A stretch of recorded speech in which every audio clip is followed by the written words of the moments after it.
E aí? Hoje a gente vai mergulhar de cabeça em O Clã dos Magos, o livro que abre a incrível trilogia do Mago Negro, da Trude Canavan.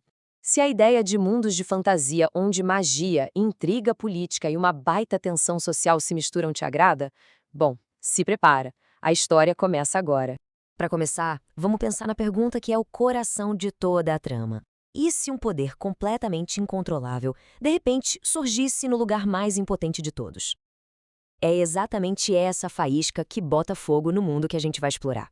Bom, nosso cenário é a cidade de Imardin, a capital de Quiralha. Mas olha, não é uma cidade qualquer. É um lugar totalmente definido por muros. Muros físicos e principalmente sociais, que separam de forma bem rígida quem tem poder de quem não tem absolutamente nada. E essa divisão fica bem clara aqui. De um lado, o clã. Pensa em magia, riqueza, poder, tudo governado por uma elite de magos que acredita piamente que magia é um direito de nascença, sabe? Só para nobres. Do outro lado, as favelas. Ali o que reina é a opressão, a pobreza e, claro, um ressentimento que só cresce contra o controle do clã. São dois mundos que estão prestes a colidir. E no centro desse controle todo, existe um evento chamado a Purificação. Uma vez por ano, os magos saem pela cidade procurando qualquer pessoa com potencial mágico. A desculpa oficial é treinar novos talentos. Mas, na prática, eles acham que gente pobre não tem o sangue certo para magia. Uma crença que, convenientemente, mantém todo o poder nas mãos deles. Então o ritual acaba sendo mais uma demonstração de força, de intimidação, do que uma busca de verdade. E é justamente nesse cenário super opressor que a gente conhece a nossa protagonista, a Sônia. E vai ser um único ato dela que vai virar esse mundo de cabeça para baixo. Uma garota, uma pedra e um ato de desafio. Parece simples, né? Mas esse pequeno momento muda absolutamente tudo. E aqui está o momento que quebra todas as regras. Durante a purificação, a Sônia, uma garota de 16 anos das favelas cheia de raiva, atira uma pedra nos magos. Só que a pedra não vai sozinha. Não, ela está envolvida em magia pura, selvagem, e simplesmente atravessa o escudo de proteção de um mago como se não fosse nada. Isso era considerado impossível. Uma plebeia com tanto poder era algo que o clã nunca tinha visto e, no fundo, era o que eles mais temiam. A reação é imediata e drástica. O clã entra em pânico total. Uma maga sem treinamento é um perigo para todo mundo, e por isso a maior caçada da história de Imardin começa. A lógica deles é bem clara. Uma maga não treinada é um perigo para todos. Ela precisa ser encontrada. Para o clã, não se trata só de pegar uma rebelde. É sobre conter uma arma que eles não entendem e, pior, não conseguem controlar. O medo deles é quase palpável. E assim começa a vida de fugitiva da Sônia. Ela mergulha no submundo das favelas, se escondendo com a ajuda de amigos leais, como o ladrão série. E enquanto ela foge, uma coisa acontece. O poder dela, esse poder instintivo e perigoso, só fica mais e mais forte, mais difícil de controlar. Mas olha, essa caçada nas ruas é só metade da história. Lá dentro, nos corredores do poder, a existência da Sônia está causando um verdadeiro terremoto. Em vez de unir o clã, ela acabou dividindo todo mundo, mostrando as rachaduras que já existiam ali por baixo dos panos.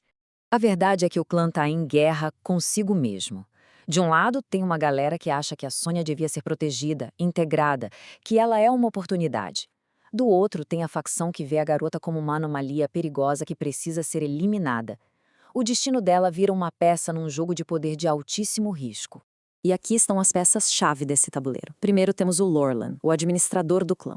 Ele é um homem de princípios, que acredita que a lei do clã de treinar todos os magos tem que ser seguida, não importa a origem. Em oposição total a ele está o Fergon, um mago bem ambicioso e tradicionalista que vê a Sônia não só como uma ameaça à pureza do sangue mágico, mas também como uma ótima ferramenta para desestabilizar os rivais e ganhar poder. E no meio disso tudo, talvez a única esperança da Sônia, está o Hothen, um professor que consegue enxergar além do preconceito, que vê o potencial bruto e o desespero da garota. Ele acaba se tornando seu defensor mais improvável. A lealdade aqui é frágil, e as rivalidades são mortais. Então, o ponto crucial é este. O verdadeiro medo do clã não é só o poder da Sônia. É o que ela representa. São os segredos sombrios que a existência dela pode trazer à tona. Segredos sobre magia proibida, sobre preconceitos antigos, coisas que eles preferem manter bem enterradas. Eventualmente, como era de se esperar, Sônia é capturada. E é aí que a história chega no seu dilema central, numa escolha que parece impossível. A escolha que colocam na frente dela é brutal.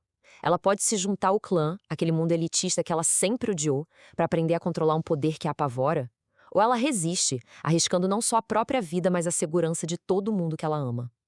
Ela tem a chance de quebrar séculos de preconceito por dentro, mas para isso precisa virar parte do sistema que odeia.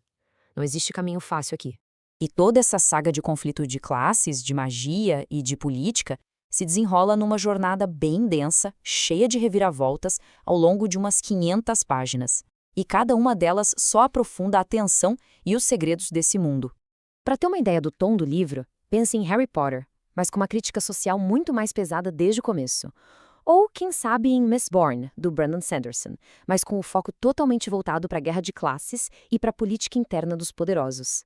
É uma fantasia que usa magia para fazer perguntas bem reais. E para fechar, fica a reflexão que o livro propõe. O que é mais perigoso? O poder sem controle, como o da Sônia no início, ou o controle sem compaixão, como o que o clã exerce? É a pergunta que fica ecoando na cabeça muito tempo depois que a gente vira a última página.